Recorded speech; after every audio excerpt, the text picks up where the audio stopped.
Why do some people hurt you, drain you, confuse you, and yet somehow you keep thinking about them, missing them, even wanting to go back? Because if you've ever felt emotionally stuck on someone who wasn't good for you, you know how irrational it feels, like your mind understands the problem, but your emotions refuse to let go.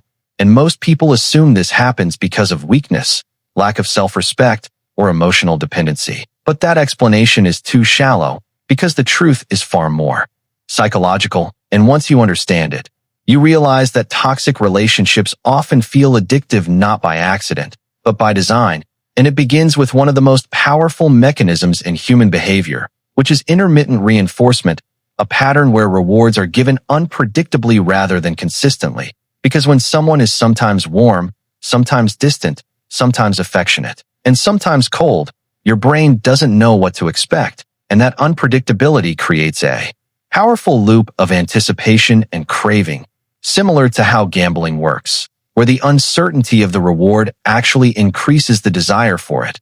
And this is why consistent kindness feels safe, but inconsistent affection feels intense, because your brain becomes focused on trying to predict and regain the positive moments. And those rare moments of validation or connection start to feel disproportionately valuable, even if they are surrounded by negative experiences, and this leads to emotional conditioning, where your brain begins to associate the person not just with pain, but with relief from pain.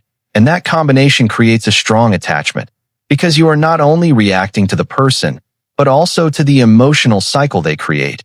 And then there is the role of dopamine, the brain's reward chemical, which is heavily involved in motivation and desire. Because dopamine is not just released when you receive a reward, but when you anticipate one, and in toxic dynamics, where attention and affection are inconsistent, the anticipation becomes stronger, keeping you mentally engaged even when nothing is happening. And this is why you might find yourself checking your phone, replaying conversations, or thinking about the person even when they're not present, because your brain is locked into a loop of expectation. And another important factor is emotional intensity, because toxic relationships often involve higher highs and lower lows compared to stable relationships, and that intensity can feel like passion, even though it is often instability.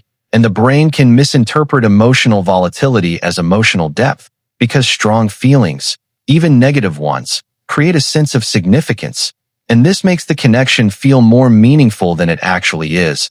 And then there is the concept of unresolved closure, because when a relationship lacks clear resolution, your brain continues to search for answers, trying to make sense of what happened, what went wrong, and how it could be fixed. And this unfinished loop keeps the person mentally present, creating a form of cognitive attachment that prolongs emotional involvement.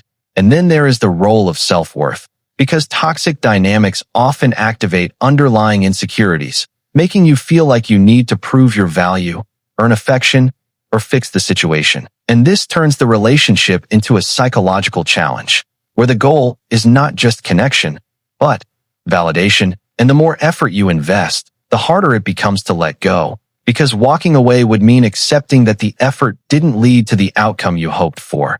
And this ties into the sunk cost fallacy, where people continue investing in something simply because they've already invested so much, even when it's no longer beneficial. And another layer to this is identity, because over time, your sense of self can become intertwined with the relationship, and letting go can feel like losing a part of yourself, not just the other person. And this makes detachment more difficult, even when you logically know it's the right decision. And then there is the role of familiarity, because the brain tends to gravitate toward what feels known, even if it's unhealthy. And if someone's behavior mirrors patterns you've experienced before, especially in early relationships or environments, it can create a sense of psychological comfort, even when that comfort is tied to negative experiences. And this is why people sometimes repeat similar relationship patterns without realizing it, because the brain prioritizes familiarity over well-being. And then there is the illusion of potential, because toxic relationships often involve glimpses of who the person could be rather than who they consistently are.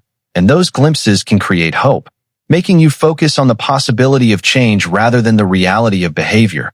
And this hope keeps the attachment alive, even when the evidence suggests otherwise. And another key factor is emotional dependency, because when someone becomes a primary source of emotional highs and lows, your emotional state becomes linked to their actions, and this creates a dependency loop where your mood, thoughts, and attention are influenced by them, making it harder to detach.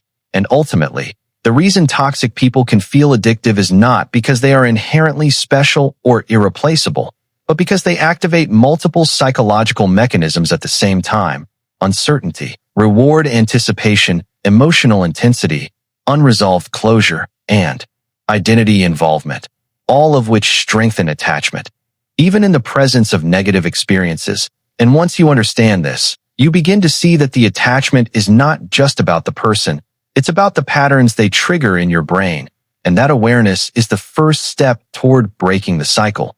Because when you can separate the psychological mechanisms from the emotional experience, you start to regain control, and you realize that what feels like a deep connection may actually be a conditioned response. And once you see how these dynamics operate beneath the surface, you can't unsee them. So if this video helped you understand why toxic people can feel so addictive and gave you a new perspective on your own experiences, make sure to like this video and subscribe to the channel for more insights into human psychology. Because once you understand the mind, you start to understand yourself.